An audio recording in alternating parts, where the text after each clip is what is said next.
Каспи Ред Плюс арқылы сатып алуды қалай мерзімінен бұрын төлейді? Каспи KZ мобильді қосымшасында Каспи Ред Плюс бойынша барлық сатып алуды бірден мерзімінен бұрын өтеуге болады. Сонда сіз мақұлдаған лимитті қайтадан толық көлемде пайдалана аласыз. Немесе олардың біреуін, немесе бірнешеуін өтеуге болады. Осылайша қолжетімді сома төленген сатып алу құнына толықтырылады, ал болашақтағы шот азаяды. Мерзімінен бұрын өтеу үшін жеке банк деп басыңыз.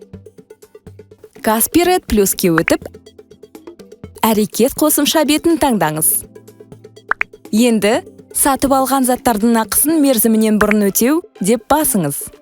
Және олардың қайсысын төлегіңіз келетінін көрсетіңіз. Сондай-ақ, мұнда сіз бірден тиімді сатып алу калькуляторында қолжетімді соманың қаншалықты ұлғаятынын көре аласыз. Каспи Голдыңыздан ақы төлеңіз. Сатып алу толық төленді. Енді сіз Каспи Ред Плюс арқылы бөліп төлеуге қайта жаңадан тиімді сатып ала аласыз.